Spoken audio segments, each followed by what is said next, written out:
বলে সবাই এসে জড়ো হলো। এই জড়ো হওয়ার পরে ছোট বড় নেতা সবাই জড়ো হওয়ার পরে আবু জেহেল চূড়ান্ত ফয়সালা দিচ্ছে কি মুহাম্মদ সাল্লাল্লাহু আলাইহি ওয়াসাল্লামের জন্য সবকিছু। না ও এ নায়ের কথা বলবে, না এরা নায়ের দিকে ছুটবে, না ও সত্য কথা বলবে, না এরা সত্য দিকে ছুটবে, না ইনসাফের কথা বলবে, না মানুষের অধিকারের কথা বলবে, না জালিমদের বিরুদ্ধে বলবে, না এক আল্লাহ পাকের কথা বলবে, না এরা হকের দিকে ছুটে যাবে। তাই এক কাজ করো, ওই মুহাম্মদ সাল্লাল্লাহু আলাইহি ওয়াসাল্লামকে দুনিয়া জমিন থেকে সরিয়ে দাও। বলবেন না নাউজুবিল্লাহ? চেষ্টা তারা করেছিল না করেনি? প্ল্যান করেছে না করেনি? ভাই আপনাদের অসুবিধা হচ্ছে, ঠান্ডা লাগছে, তাহলে বলুন দোয়া করে দিচ্ছি। কেন বাপ?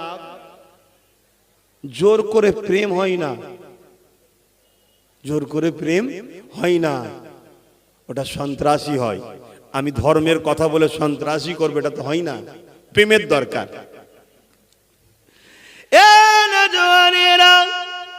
হযরত ওমর ফারুক তরোয়াল নিয়ে রওনা দিল। অনেক বড় কথা আপনারা সবাই জানেন।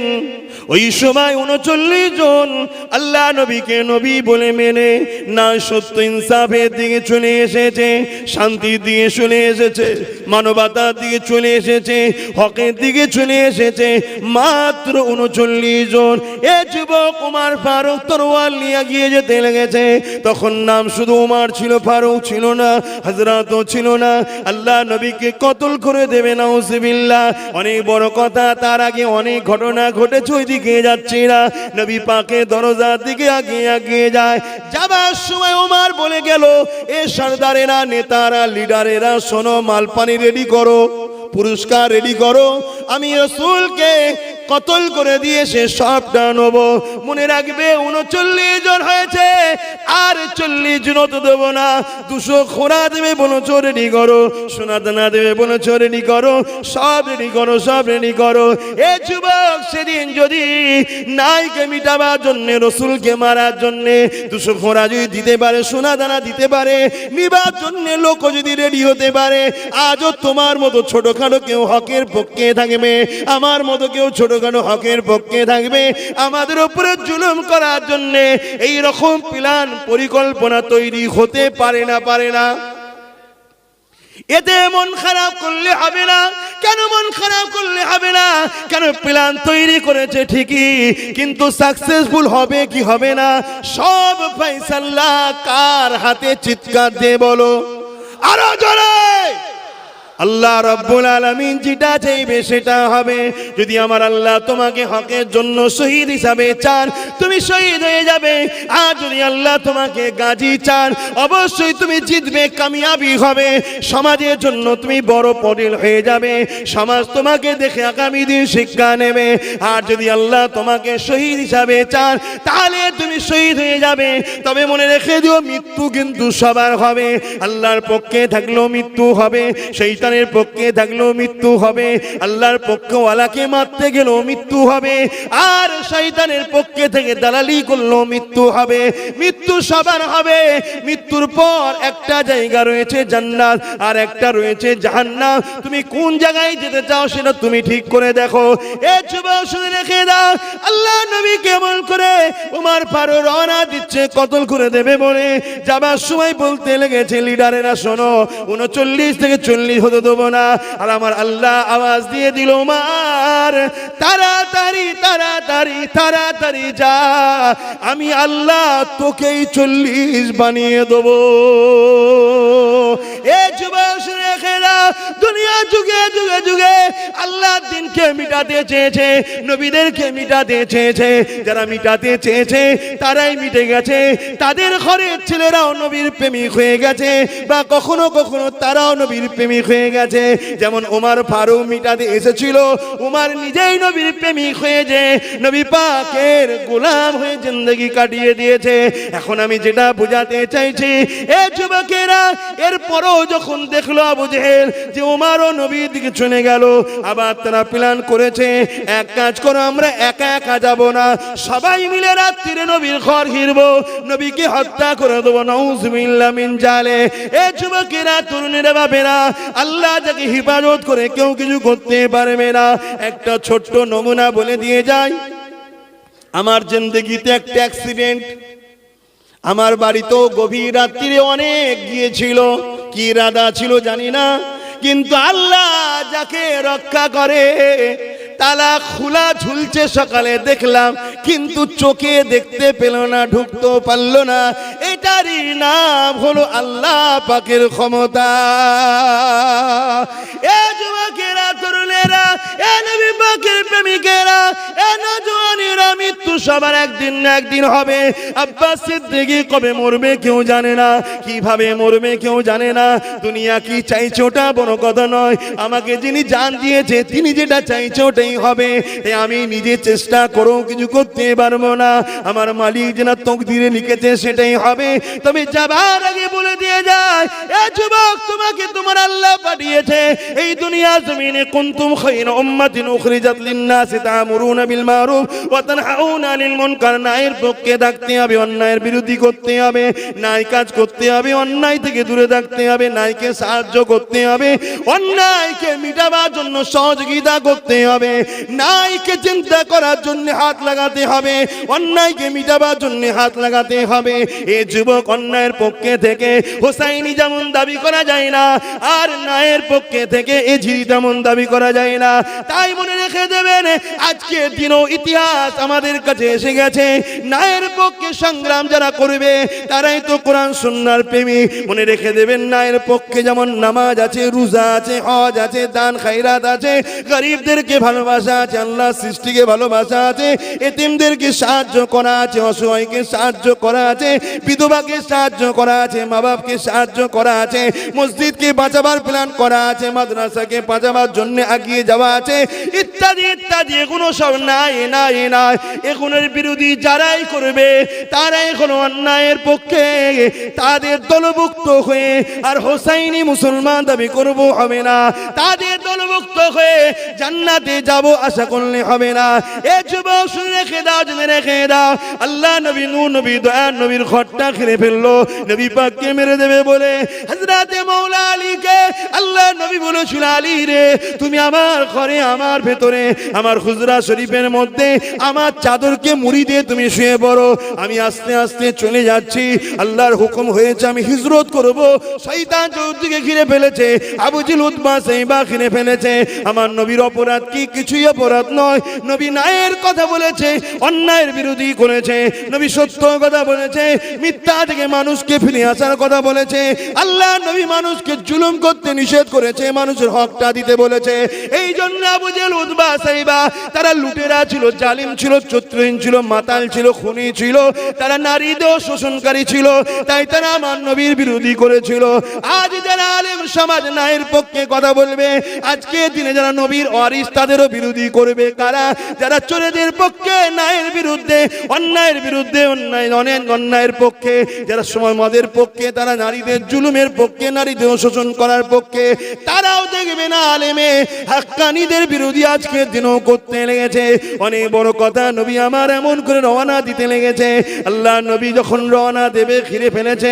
ওমা রমাইতে ইজ রমাইতা ওয়ালাকিন্নাল্লাহ রামা, এই দোয়া পরে বাড়িতে ফু দিয়ে ছড়িয়ে দিল। সমস্ত বেঈমান কাফের জালিমদের চোখে পড়ে গেল, নবী পাক চলে গেল। অনেক বড় কথা, কিন্তু যাবার আগে মাওলা আলীকে নবী বলেছিল, আলী রে, সকালে উঠবে, এই এই মালগুলো অমুক অমুকে দিয়ে তুমি মদিনার জমিনে আসবে।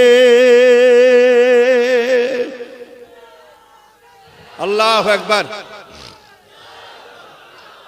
আসতে ভালো জিনিস, তকবীর দেওয়া ভালো, তকবীর দেওয়া ভালো, কিন্তু তকবীর আগামী দিনে অনেক দেখবেন অ্যালার্জি হবে। ওই অ্যালার্জির ডোজটাকে দিদি, সময় কম বলে কত তাড়াহুড়ো করছি দেখছেন না? কিন্তু বলতে চাই যে আমার মুরব্বী বাপেরা বেজার হচ্ছেন না তো? বাপ, ইসলামের পক্ষে বলছি, বাপ বেজার হচ্ছেন না তো? গায়ে লাগলে কিছু করার নেই বাপ, তারপরও জিজ্ঞেস করে নিলাম, কিছু করার নেই। হায় হায় হায়, যুগ যুগ ধরে ঘটে আসছে। শুধু নবীর সময় হয়েছে তা নয়, যুগ যুগ ধরে সাহাবা তাবিন ইমামে আজম আবু হানিফা হুজুরের সময় হয়েছিল, জানেন না? এক জালিম নেতা ছিল, ইমামে আজম আবু হানিফাকে একটা মাসলা জায়েজ করতে বলেছিল। হুজুর বলেছিল মাসলা কারো বাপের নয়, মাসলা আল্লাহর, আমি কি করে জায়েজ করি? এই জায়েজ করে না বলে জোর করে, দেখেন আলেমরা বলছে মাথা লাড়ছে, জায়েজ করে না বলে জোর করে জেলে ভরে দিল। তুমি কে? আব্বাস সিদ্দিকী কে? সে আল্লাহর কত প্রিয় ছিল, তাকেও আল্লাহ দিনের জন্য, ন্যায়ের জন্য, সত্যর জন্য তাকেও জেলে যেতে হয়েছে। কথা মাথায় ঢুকছে? আর তুমি মনে করেছো আমি আরামের গায়ে হাওয়া লাগিয়ে দেবো, দিয়ে সব দিকটা ব্যালেন্স রেখে চলবো, নাতে না বুঝতে পারে। কেন বুঝলে অসুবিধা আছে, কখন যে কোন দিকে পানি হবে বোঝা যায়, ছাতা সেদিকে ধরবো। তোমাকে দুনিয়ার কেউ বোঝে না বাপ, আমার আল্লাহ বোঝে। তোমার দুনিয়ায় কেউ বিচারও করবে না, আল্লাহ করবে। যদি বলো জেল, আরে জেলে তো প্রত্যেকটা মোমেন দিন রাত জেলে আছি আমরা। আর দুনিয়া সিদরুল মুমিনিন, মুমিনদের জন্য দুনিয়াটা জেলখানা, আমরা তো জেলেই আছি। আবার কিসের জেল বলছেন? হ্যাঁ, চোর চুরি করে বুক ফুলিয়ে ঘরে সমস্যা নেই, আর আমরা মানুষকে দান করতে গেলেও সমস্যা, ঠিক না বেটি? লোক রেপ করে বুক খুলিয়ে ঘরে অসুবিধা নেই, আমরা মা বোনদের ইজ্জত ঢাকতে গেলেও সমস্যা। তাহলে আমরা জেলখানায় নেই? তবে যারা দুনিয়ায় গায়ে হাওয়া লাগাচ্ছে তাদের জাহান্নাম জেলখানা হবে। সেটা কেমন জায়গা পরে কখনো সময় হলে বুঝাবো খনি। তবে এতটুকু বলে যাচ্ছি, জাহান্নামীদের ঘরে ওপরে যে জাহান্নামীদের যে লেবাস পরানো হবে, ওই লেবাস যদি আসমানে টাঙিয়ে দেওয়া হয় এত দূরত্ব, তারপরও ওর দুর্গন্ধে মানুষ বাঁচতে পারবে না, দম নালিতে পেয়ে মারা যাবে। দুর্গন্ধ যখন খুব জায়গায় থাকে দেখবেন বমি এসে যায়, হক হক করে দম নিতে পারে না, মারা যাবে মানুষ। তাই নাংলা এলাকার মানুষ, নাংলা এলাকার মা বোন, এলাকার কাশীপুর, তাই তো নাকি, এলাকার বাপ ভাই মা বোন সবাইকে উদ্দেশ্য করে বলছি, আর সোশ্যাল মিডিয়ায় প্রত্যেকটা বাঙালি ভাই বাপ মাকে উদ্দেশ্য করে বলছি, তোমার অস্তিত্ব আল্লাহ দিয়েছে ন্যায়ের পক্ষে থাকার জন্য, অন্যায়ের বিরোধী করার জন্য। তোমার অস্তিত্বটা এই জন্যে, তোমাকে কুরাইশ বংশের নেতৃত্ব মানতে হবে, অন্য কারো নেতৃত্ব তোমার মানা যাবে না। এটা আল্লাহর নবীর আইন। আবু দাউদ কি বলে, হযরত আব্দুল্লাহ ইবনে ওমর থেকে রায়াত মিশকাত শরীফের হাদিস তোলো, দেখো। তুমি ভাবছো আমি সামান্য পাবো, হুজুর ডাকলে তো শুধু লেয় দেয় না তো, শুনছেন না শুনেন না? হুজুর অবশ্যই দেয়, দেয় না কে বলেছে? দেয় না কে বলেছে? বাগানের মালিক হুজুরকে বানাও, হুজুর অবশ্যই দেবে, ডাব খাওয়াবে, তাই তো নাকি? ডাব গাছ তো নাকি মালিক বানাও, ডাব খাওয়াবে।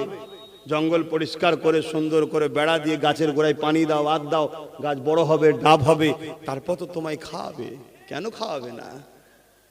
আর তুমি সব খ্যাত জমিন মাল দিলে একজনকে, আর যে হাত পাচ্ছ হুজুর, কথা বুঝছেন না? বোঝেন না? আশা করছি খুব ভালো বোঝে এরা, হালকা বয়সের ছেলে তো, খুব ভালো বোঝে এরা। আমার আম্মা বোনগুলো বুঝতে পারছে, আলহামদুলিল্লাহ, তারা ভালোই বুঝছে। তাদেরই তো বাচ্চা, বাচ্চার কথা বুঝবে না মা, আর তাদেরই তো ভাই। দোয়া কর দেবো না একটু বলবো, কিন্তু সময় কোথায়? সময় নেই তো। আল্লাহ নবী, নূর নবী, দয়া নবী রওনা দিয়ে দিলেন।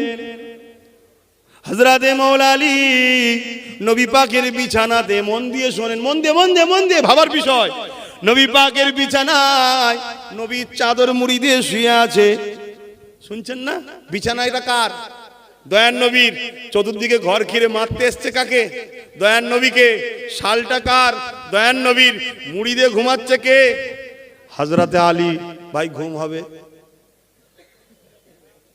বলবেন তো কেন? ওই ঘরে ঢুকে নবী পাককে ওরা কতল করবে, নাউজুবিল্লাহ বলেন। এটা তো ইরাদা। আর সেইখানে নবীর বিছানাতে নবীর শাল গায়ে দিয়ে, চাদর গায়ে দিয়ে, মুড়ি দিয়ে আবার ঘুমোচ্ছে। এই মুখটা খুলে রাখি, কমসে কম আলীকে দেখে যেন না মারে, কি এটাই তো দরকার। ঘুমোচ্ছে। পরের দিন সকাল হলো, বলুন আল্লাহু আকবার। কিছু হয়নি, কিন্তু বিষয় অন্য জায়গায়। আমি যেটা বুঝাতে চাইছি, হায় হায় কুরবান যাক, ঈমান কাকে বলে? বিশ্বাস। বিশ্বাস। আল্লাহ নবী বলেছেন, প্রত্যেকটা কষ্টের পরেই শান্তি আছে, জোরে বলুন সুবহানাল্লাহ। প্রত্যেকটা বাধার পরেই মুক্ত আছে, জোরে বলুন সুবহানাল্লাহ। প্রত্যেকটা সংগ্রামের পরেই ফতে আছে, জোরে বলুন সুবহানাল্লাহ। যদি তুমি আল্লাহর জন্য করো, মানুষের ন্যায় ইনসাফের জন্য করো। আল্লাহর জন্য বলতে গরিবদের জন্য, আল্লাহর জন্য বলতে ইনসাফের জন্য। কেন? আল্লাহ ইনসাফের পক্ষে। আল্লাহর জন্য বলতে লুটা নয়, মানুষকে অধিকার ফিরিয়ে দেওয়ার জন্য যদি করো। কথা বুঝে আসছে না? নাই দেরি হলো, প্রত্যেক কষ্টের পর কি আছে? শান্তি আছে। রাসূল বলেছেন। এই কথাটার উপরে বিশ্বাস কই? ভেঙে পড়ছি তো আমরা। কি হবে রে বাবা, কি করবো রে বাবা? শোনো, মাওলা আলী সকালে উঠেছে, ফজরের নামাজ পড়ে যার যার মাল দিয়ে চলে গেছে। কি হয়েছে পরে বলছি। মদিনা শরীফে গেছে, সাহাবা ভাইরা সব চিন্তার মধ্যে আছে। কেন? ঘরের মধ্যে মাওলা আলীর সঙ্গে নবীর কি কথা হয়েছিল, বাকি সাহাবারা তো শোনেনি, তাই চিন্তার মধ্যে আছে। আমরা হয়তো ভাইটাকে হারিয়ে ফেললাম, ভাইটাকে হারিয়ে ফেললাম। এই জায়গাটা খুব সুন্দর কথা আছে, শোনার পরে আল্লাহু আকবারটা খুব মহব্বতের সাথে জোরে বলতে হবে, একটু শুনে লাও। বিশ্বাস কাকে বলে? তাই মদিনায় যারা আগে চলে গিয়েছিল সাহাবা ভাইরা বড় মন খারাপ করেছে। এমন সময় মাওলা আলী গিয়ে সালাম দিলেন, আসসালামু আলাইকুম। সাহাবা ভাইরা দেখেই চমকে গিয়ে সালাম দিয়ে সব উঠে গলায় মিলছে। ভাই তুমি বেঁচে আছো? ভাই আমরা তো মনে করেছিল এই হবে, হ্যান হবে, ত্যান হবে, কি ঘটবে না ঘটবে। তা ভাই কি করছিলে? হযরত আলী বলছে, নবীর বিছানায় শুতে পেরেছি। কপাল বিশাল, ঠিক না বেঠিক? যত নবীদের যে ফয়েজ নবুয়াতের পেয়েছি, আবার নবীর চাদর মুড়ি দিয়ে বলছে, ভাই ঘুম হলো? বলছে, যার কুদরতি হাতে আলীর জান, সেই খোদার শপথ করে বলছি, জীবনে কোনোদিন জ্ঞান হওয়ার পর থেকে এত নিশ্চিন্তে আরামে ঘুম কোনোদিন আলীর হয়নি। জোরে বলুন সুবহানাল্লাহ, আরো জোরে বলুন আল্লাহু আকবার, আল্লাহু আকবার, আল্লাহু আকবার, আল্লাহু আকবার। তার মানে আল্লাহ তিনি যে সব থেকে মহান, যিনি আলীকে এত নিশ্চিন্তায় ঘুম দিয়েছে। সাহাবারা বলছে, ভাই কি করে হলো? বলছে, ভাই তুমি কি জানো রাসূলের সঙ্গে আমার কি কথা হয়েছিল? বলছেন না, আল্লাহ নবী বলেছিল আলী সকালে উঠবে, খুব ভালো করে শুনবে, সকালে উঠবে, নামাজ পড়বে, মালগুলোকে ভাগ করে মদিনায় আসবে।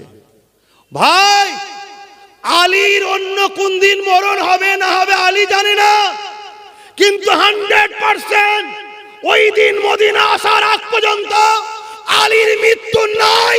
যদি থাকতো কখনো মদিনাওয়ালা বলতো না যে আমার মদিনায় আসবি। এটা আলী জেনে গেছে যে আজকের রাত মৃত্যু নাই, আজকের ফজর মৃত্যু নাই, মদিনা যাওয়ার আগ পর্যন্ত আলীর মৃত্যু নাই, নাই, নাই। জোরে বলুন সুবহান, নারায়ে তাকবীর, নারায়ে তাকবীর। বিশ্বাস মানা কাকে বলে? দেখো রাসূল আমাদেরকে বলেছেন, হকের পক্ষে থাকো জান্নাত পাবে, যদি গাজী হও মালও পাবে, অর্থাৎ দুনিয়ায় সম্মান ইজ্জত ধন দৌলত সেটাও পাবে। হকের পক্ষে থাকো। সাহাবারা বললেন, হুজুর আপনি চলে যাবেন, ইসলামের ঝান্ডা। নবী বললেন, পৃথিবীর শেষ দিন পর্যন্ত দুজন যদি কোরাইশ থাকে, তার মধ্যে একজনের হাতে ইসলামের ঝান্ডা, ন্যায়ের ঝান্ডা, সত্যের ঝান্ডা, আমার মাননেওয়ালারা তার নেতৃত্ব মানবে। আপনারা যদি নবীকে মানেন সত্যি, তাহলে আপনাকে ভাবতে হবে, ইনি ডাকছে, ইনি খারাপ লাগবে না, বুঝাবার জন্য বলছি। আচ্ছা আমার হাত দিয়ে ডাকাচ্ছে, ইনি ডাকছে, ইনি ডাকছে, এই মাথাটাও ডাকছে, তোমাকে তো দেখতে হবে ইনিকে, ইনিকে, ইনিকে, ইনি সত্যবাদী, ইনি সত্যবাদী, আর এই কোরাইশ বাচ্চাটা মিথ্যাবাদী। এরকম মুসলমান আমরা। ইনি অনেক তো দিন ধোঁকা দিল, ইনিও তো ধোঁকা দিল। কোরাইশ বাচ্চা যখন তোমায় কিছু বললো, তোমার তো ভাবা দরকার ছিল। কথা বুঝছেন না? বোঝেন না? হ্যাঁ, এখন আমার কথা শুনে কারো আবার সমস্যা হচ্ছে না তো? খুব বুঝে চলার চেষ্টা করেন। সবকিছু লেনদেন, উঠা বসা, কথাবার্তা, পরামর্শ, সহযোগিতা সবটাই যেন কোরাইশ বংশের বাচ্চার নেতৃত্বে হয়। আপনাকে মানতে হবে নবীর কথা, এটা আপনাকে মানতে হবে। না হয় আল্লামা রুহুল আমিন সাহেবের মতো অত বড় হাদিসের পণ্ডিত দাদা হুজুরের কাছে যাই, হ্যাঁ, এলেমের সাগর তিনি কেন গেলেন? তিনি নবীর এই হাদিসটাও দেখেছে যে কোরাইশের নেতৃত্ব মানতে হবে। কথা বুঝে আসছে? ইমাম মালিক, ও পৃথিবী বিখ্যাত ইমাম, বিশার হাফির কাছে এমনি যাইনে। অতএব বাপ ভাই, আপনি দুনিয়ার কাজ কাম তাও কোরাইশদের সঙ্গে লেনদেন, যোগাযোগ, পরামর্শ নিয়ে করতে হবে। আপনাকে সব বিষয়টা নবীকে ফলো করতে হবে। আর নবী রেখে গেছেন দুটো জিনিস, একটা কোরআন আর একটা সুন্নাহ। আর এক হাদিসে আছে কোরআন ও আহলে বায়াত। কথা বুঝে আসছে? এই মোট দুটো তিনটেকে নিয়ে, দুটো হাদিসকে এক জায়গায় নিয়ে চারটে জিনিস হচ্ছে। অর্থাৎ কোরআন সুন্নাহ নেবেন আহলে বায়াতদের থেকে। কথা বুঝে আসছে? নবীর বংশধর, নবীর খানদান, তাদের থেকে নেবেন। এবং কোরআন সুন্নাহ একটা পূর্ণাঙ্গ জীবন ব্যবস্থার নাম। কেউ যদি মনে করে কোরআনে ব্যবসা, হাদিসে ব্যবসার কথা নেই, সেই ইসলাম বিরোধী কথা বললো, সে বেঈমান হয়ে যাবে, ইসলাম থেকে বেরিয়ে যাবে। কেউ যদি মনে করে বিবাহ শাদীর ব্যাপারটা পারিবারিক জীবনের ব্যাপার, এটা কোরআন হাদিসে নাই, সে ইসলাম থেকে বেরিয়ে যাবে। কেউ যদি মনে করে চাষবাসের ব্যাপার, এটা কোরআন হাদিসে নাই, সেও ইসলাম থেকে বেরিয়ে যাবে। ঠিক কেউ যদি মনে করে রাজনীতির বিষয়টাও ইসলাম কোরআন হাদিসে নাই, সেও ইসলামকে ছোট করলো, সে ইসলাম থেকে বেরিয়ে যাবে। আপনি আমেরিকায় থাকেন, লন্ডনে থাকেন, ফ্রান্সে থাকেন, মক্কায় থাকেন, মদিনায় থাকেন, আর ভারতবর্ষেই থাকেন, আপনি আপনার রাসূল ছাড়া অন্য কোন কাউকে ফলো করতে পারেন না। আর নবীর পক্ষে আল উলামা ওয়ারাসাতুল আম্বিয়া, আলেমে হাক্কানীদেরকে ফলো করুন, কোরাইশের নেতৃত্ব মানুন। তারা যেভাবে আপনাদেরকে ডিরেকশন দিচ্ছে সেভাবে চলুন। মেঘলা হয়েছে তো কি হয়েছে, মনে রাখবেন 3 সালে সাহাবেও মেঘলা হয়েছিল পানি হবার। নহজুর পীর কেবলার কাছে দাদা হুজুর এক খলিফা গেলেন, হুজুর আপনি একটু দোয়া করেন। নহজুর বললেন, এ বাপ আমি তো দোয়া করব, তুমি একদিন ধরে কি করেছো বাপের কাছে এসে, তুমি বলো আমি তো দোয়া করব। শোনেন, ভালো সোহবতে থাকলে কি হয়, সেই খলিফাটা শুধু আসমানের দিকে তুই বললেন, আল্লাহ ফুরফুরা শরীফে লক্ষ লক্ষ মানুষ আসবে, এই জায়গাটা বাদ দিয়ে যেন পানি হয়। চতুর্দিকে পানি হচ্ছে, ফুরফুরা শরীফের জমিনে পানি আল্লাহ দেয়নি। জোরে বলুন সুবহানাল্লাহ, আরো জোরে বলুন সুবহানাল্লাহ, আল্লাহু আকবার। ভাইরা আমার, আমরা সেই দরবারের সন্তান। হ্যাঁ আব্বাস সিদ্দিকী খারাপ, কোনটা খারাপ? তুমি যদি ফুরফুরার হও, তুমি যদি দাদা হুজুরকে মাননেওয়ালা হও, কোন দিনের জন্য তুমি আব্বাস সিদ্দিকীকে গিয়ে বলেছো যে এইটা আপনি করছেন এটা ভুল, কোরআন হাদিসের বেখিলাফ? কোনদিন বলেছো? না, বলিনি। তাহলে তোমাকে এই রাইটটা কে দিল যে তুমি তার সমালোচনা চায়ের দোকানে, তার সমালোচনা বাজারে, তার সমালোচনা মাইক ধরে তুমি করছো? কেন? কি জন্য? বলছে না, দুনিয়ার প্রভুকে খুশি করতে হবে তাই তোমায় গাল দিচ্ছি। ও যদি দুনিয়ার প্রভুকে খুশি করার জন্য গাল দিতে পারে, এই নবীর গোলামেরা, তোমরা আমার রাসূলুল্লাহ দ্বীনকে যারা মিটাচ্ছে তাদের থেকে দূরে সরে গিয়ে নবী বংশের বাচ্চাকে সাথে করে নিয়ে নবীর দ্বীনকেও যেমন বাঁচাবো, গরিবদের অধিকারও দেবো, এর জন্য কি আমরা সংগ্রাম করতে পারবো না? পারবো না?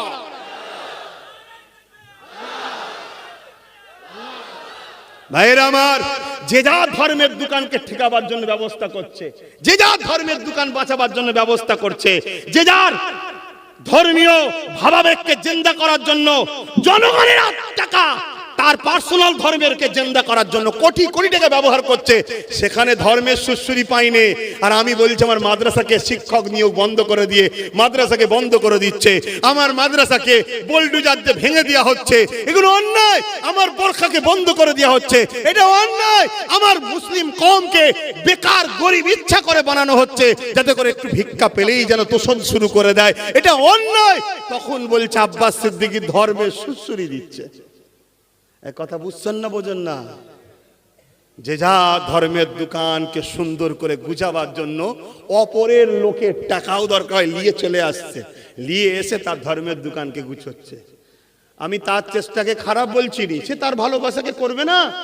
কিন্তু আমি যখন একবার বলি যে আমার মসজিদে তালা কেন, আমার মাদ্রাসা বোলডুজার কেন, আমার মাদ্রাসায় শিক্ষক নিয়োগ বন্ধ কেন, তখনই বলছে আব্বাস সিদ্দিকী তুমি জলসার মজলিসে ধর্মের সুশ্রী দিয়ে এসব কথা বলছো কেন? আরে আপনাদের কি মনে হচ্ছে আমি ভুল বলছি?